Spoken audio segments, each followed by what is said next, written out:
Welcome to another episode of Geeks Keep You Running, the podcast that keeps you informed on tech news, cybersecurity issues, and general how-tos. This is Season 3, Episode 24, entitled Password Powerups, from Strong Passphrases to Passkeys. As always, Geeks Keep You Running is brought to you by the folks at Piedmont Technical Experts, where they keep you running. Geeks Keep You Running is hosted by Jonathan Beck.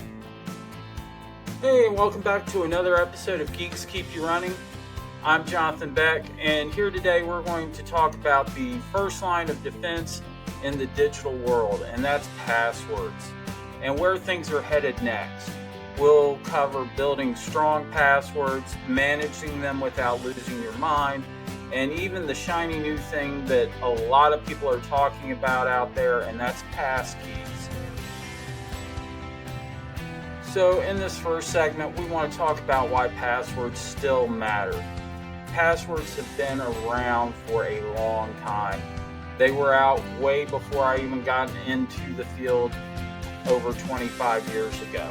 But they still matter. Passwords remain the number one method for securing accounts, despite advances in biometrics and MFA. Verizon's data breach report says that over 80% of breaches involve stolen or weak passwords. So why does this matter? Why do passwords matter to SMBs? One compromised employee account can open the door to client data loss, ransomware, serious downtime, and even risks for your clients because they could mine their data through your system. I know. It probably seems like I beat you over the head about passwords a lot in Geeks Keep You Running, but that's just because this is really your first line of defense. So what makes a strong password? Typically what we recommend is at least 12 characters, a mix of upper and lower case, use of numbers, and symbols. The other thing is if you're not using a password manager, it's also recommended to use a passphrase to make it easier to remember. This could be a combination of words. Again, it could be a sentence, things of that nature that's easy for you to remember, but not tied to personal information like your kid's birthday and their name or your pet's name, things like that. Why does it matter? Longer, unique passphrases drastically reduce brute force success rates. Okay, I know, I've got my passphrase, now I'm going to assign it to everything I log into, and then I'm going to be secure. Hold on, no, let's not do that. Or I've got 4 passphrases and I just rotate through them ever so often. Also, stop doing that. We want to stop reusing passwords. We don't want to use the same password for everything that we log into. We also don't want to cycle through the same 4 or 5 passwords.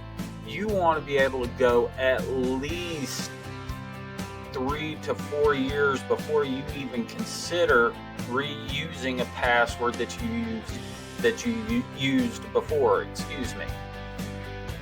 So a reused password on like one system could be a backdoor into your business's network.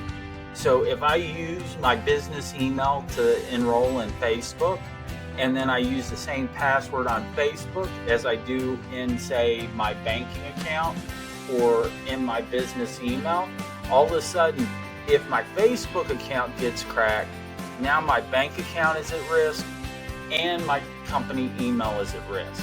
So that's why we don't want to reuse those passwords. Also, something that I mentioned in several episodes of Geeks Keep You Running is the use of password managers. And no, I'm not talking about the password manager that's built into Edge or the password manager that's built into Chrome. I'm talking about third-party tools like 1Password, Bitwarden, NordPass, LastPass.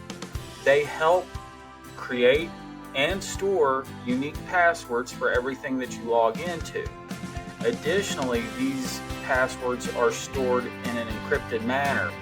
So ultimately, all you have to do is remember one password, and that's the password to your password manager. Well, maybe two if you're counting your PC password, which should have a password. So for the small and medium-sized businesses, password managers are inexpensive and they make a good security habit doable for your entire team. So if you're not using something like LastPass, consider doing it. And if you need help selecting a solution, reach out to the folks at Piedmont Technical Experts. All right, this is another one that I talk about a lot, and that's MFA, or multi-factor authentication. And that is going to stop most password-based attacks in their tracks. What do I mean? Basically, when you put in your password, you're immediately prompted for a code, or you're using an app on your phone to approve the login. So even if a password is stolen, the attacker still needs that second form of authentication. Now, the other piece to this is if it's an optional thing to use multi-factor authentication, I guarantee you're going to have people that don't want to use it. So any system that you control that you can enable multi-factor authentication on, you absolutely should be enforcing that policy. For instance, in Office 365 or in Google Workspace, you are suggested heavily to enable it, but if it's not enforced, you don't actually have to have the user configure it. So you admins out there, you need to go in and you need to enforce MFA for your logins. So a lot of you have probably heard about passkeys. You may have even seen some articles where passkeys are going to replace passwords. And some of the places where you might see a passkey is places like QuickBooks Online, or Amazon also has the ability to use passkeys now. Passkeys replace passwords with cryptographic keys or encrypted keys tied to your device or some kind of biometric check like Face ID or fingerprint ID. Passkeys are certainly an exciting development in the realm of account security. They have many benefits, such as there's no password to steal anymore, or there's no password that you have to worry about, have I used this in the last 3 years? Passkeys are resistant to phishing. Attackers can't trick you into entering it in. It also makes logins easier for a lot of applications, especially mobile applications. I know what you're saying. I'm ready to switch to passkeys right now. Anything that makes my life easier, let's do it. So with passkeys, they're still relatively new.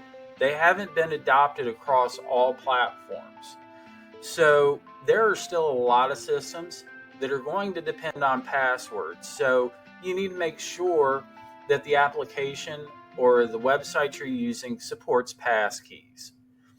Second, if a passkey that you're using is only stored on one device and you lose access to that device, whether it's a laptop and it crashes, or it's your phone and you lose it, or it's stolen, you could lose access to that platform, and sometimes recovery can be tricky. Centralized passkey storage, like in a cloud account, could also be a single point of failure. From a cybersecurity standpoint, if that cloud account is compromised, then it could compromise all your passkeys. Okay, so I know what you're thinking. Am I saying use passkeys or not use passkeys? Generally speaking, I recommend the use of passkeys. And why it matters is it's going to greatly boost your security profile at this point. It's going to greatly reduce phishing attacks and password reset headaches. But they require careful rollout, backup planning to avoid lockouts, and you need to verify that all the systems you use will support the use of passkeys. But wherever you can, I do recommend that you use a passkey. Alright, let's bring this password plane in for a landing and recap today's episode. So number one, we want to use strong, unique passwords, and better yet, we want to use passphrases. Second, we don't want to reuse passwords on multiple systems ever. We want to have a unique login for everything we log into. And if we are going to reuse a password that we've used before, we want to have years in between before we go back to that first password. Third, use a password manager that's going to create complex passwords that you don't have to remember, and you don't even have to worry about a passphrase at that point. It's going to do the thinking for you. Third-party apps like LastPass, NordPass have apps for your mobile device as well as for your computer, so that you can use these tools across the board. Turn on multi-factor authentication. I promise I will keep saying that in multiple episodes of Geeks Keep You Running. And finally, keep an eye on passphrases. They may be your next big security upgrade. Alright, passwords aren't going away yet, but there are tools that make them safer and easier, and they're available now. Stay secure, stay geeky, and let Piedmont Technical Experts help keep you running. Hey, it's Jonathan with Piedmont Technical Experts and Geeks Keep You Running. I really hope you found today's episode informative and that you enjoyed it. Please remember to like, share, and subscribe so you get to see future episodes of Geeks Keep You Running. This has been an episode of Geeks Keep You Running. Stay tuned for next week's episode, where we start talking about calculating downtime costs and how you can use that number to justify developing a cybersecurity and tech budget.